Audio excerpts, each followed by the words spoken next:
Di tengah peta politik dunia yang semakin tegang, konflik di Timur Tengah kembali menjadi sorotan. Banyak negara berbicara tentang diplomasi, banyak pula yang menyerukan gencatan senjata. Namun, di tengah semua itu, ada satu negara yang memilih jalannya sendiri, Iran. أوجه الكلام إلى هؤلاء هكذا أسميهم السفلة قلتم أن الشيعة مع اليهود تشويها لسمعتنا واتضح أننا نحن الذين قاتلنا الكيان وأرعبناه وقلتم أن الشيعة خاسرة ستين خاسرة في ظهور المسلمين واتضح أننا نحن الذين دافعنا عن قضايا الإسلام والمسلمين وما زلنا نعطي الشهداء. أهالي جنوب لبنان وينهم؟ تهجروا. مدرسة في إيران بنات عمرهن إيش قد 6 سنوات و5 سنوات قتل. زين أنت رجال قاتل الرجال، هذا كله أعطيناه للإسلام وقلتم أننا خونة للعرب ونحن الذين لم نتنازل عن الأرض العربية. حين دخل داعش وأراد أن يأخذ أرض العراق احنا صدينا له ورجعناه، وأرض فلسطين لم نتركها جيلا بعد جيل ندافع عنها. والشيعة موجودون في الدول العربية، منهم الضابط ومنهم القائد ومنهم المدير ومنهم الجندي. فمتى تكفون؟ أنا أدري ما تكفون، بل على قلوب أقفالها. والله ما كرهتمونا لأشخاصنا، وإنما كرهتمونا لأننا شيعة علي بن أبي طالب فقط. كل هذا الكره لعلي بن أبي طالب، ولكننا سنبقى متمسكين بمحمد وآل محمد.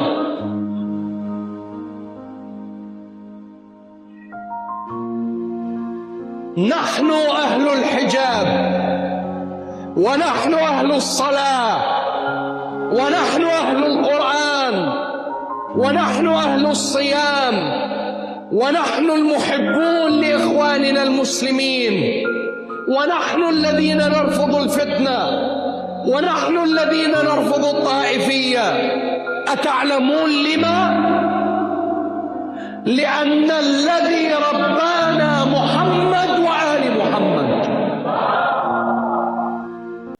Bagi Iran, konflik dengan Israel bukan sekedar persoalan politik biasa, bukan hanya soal kepentingan regional, dan bukan pula semata-mata soal strategi geopolitik. Dalam narasi yang sering disampaikan oleh para pemimpinnya, konflik ini dianggap sebagai persoalan harga diri, perlawanan dan sejarah panjang permusuhan yang belum selesai. Karena itu, muncul satu sikap yang sering ditegaskan. Dengan atau tanpa dukungan siapapun, Iran akan tetap melanjutkan perlawanannya terhadap Israel. Mereka tidak terlalu peduli apakah dunia setuju atau tidak. Bahkan ketika ada yang mengatakan bahwa langkah Iran bukan benar-benar untuk Palestina, Iran seolah tidak merasa perlu membuktikan apapun. Bagi mereka, motif perjuangan tidak harus divalidasi oleh siapapun. Tidak harus mendapat pengakuan dari Barat, tidak pula harus mendapatkan restu dari dunia internasional. Jalan yang mereka pilih adalah berjalan terus sesuai keyakinan dan strategi yang mereka anggap benar. Disinilah letak perdebatan besar yang sering muncul di dunia Islam sendiri. Ada yang memandang langkah Iran sebagai bentuk keberanian yang langka di tengah dominasi kekuatan global. Namun ada pula yang menilai bahwa langkah tersebut syarat dengan kepentingan politik dan tidak selalu murni karena solidaritas terhadap Palestina. Tetapi terlepas dari perdebatan itu, satu hal yang sering digaungkan oleh pendukung Iran adalah soal sikap menghadapi musuh. Dalam pandangan mereka, kehormatan sebuah bangsa tidak hanya diukur dari kemenangan, tetapi juga dari keberanian untuk berdiri dan melawan. Karena dalam sejarah manusia, banyak bangsa yang akhirnya kalah secara militer, tetapi tetap dihormati karena mereka memilih berjuang sampai titik terakhir. Mereka tidak menyerah begitu saja. Mereka tidak tunduk hanya karena merasa lemah. Dalam kerangka itulah muncul sebuah argumen.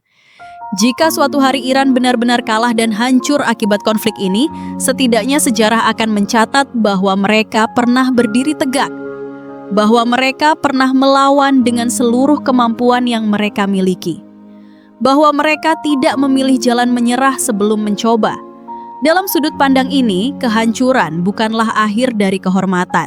Justru terkadang, kehormatan lahir dari keberanian menghadapi risiko kehancuran itu sendiri. Dan dari sinilah muncul pertanyaan yang lebih reflektif, terutama bagi umat Islam di berbagai belahan dunia. Mengapa justru ada sebagian yang merasa cukup dengan sikap pasrah?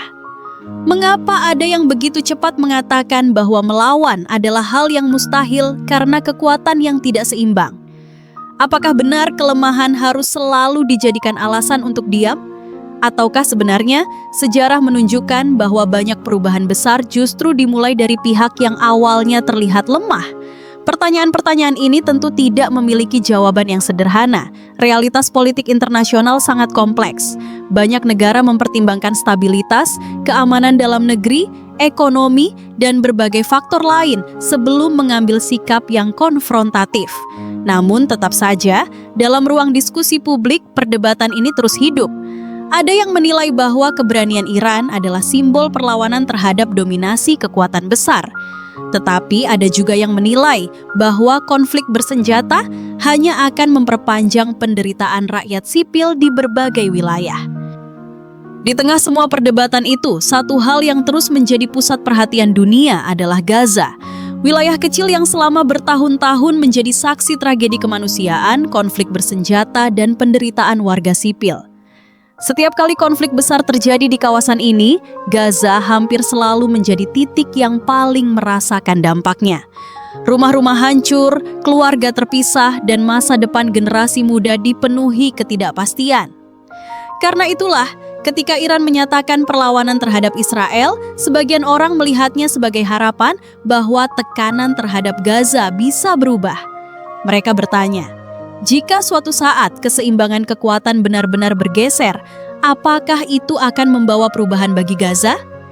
Jika suatu hari Iran benar-benar berhasil memenangkan konfrontasi besar melawan Israel, sebuah kemungkinan yang tentu masih sangat jauh dan penuh spekulasi, maka pertanyaan besar berikutnya adalah, apakah tragedi kemanusiaan di Gaza akan berhenti? Apakah kemenangan itu akan membuka jalan bagi perubahan politik di kawasan? Ataukah konflik hanya akan berubah bentuk dan melahirkan babak baru dalam sejarah Timur Tengah? Tidak ada yang benar-benar tahu jawabannya hari ini. Sejarah sering bergerak dengan cara yang tidak terduga. Namun satu hal yang pasti, konflik di Timur Tengah bukan hanya soal strategi militer. Ia juga tentang narasi, tentang identitas, tentang harga diri, dan tentang bagaimana setiap bangsa memandang posisinya di dunia. Sebagian memilih jalan kompromi, sebagian memilih diplomasi, sebagian lagi memilih perlawanan. Iran, setidaknya dalam narasi yang mereka bangun selama ini, tampaknya memilih jalan terakhir itu. Apakah jalan tersebut akan membawa kemenangan, kehancuran, atau justru perubahan besar yang tak pernah dibayangkan sebelumnya? Hanya waktu dan sejarahlah yang akan menjawabnya.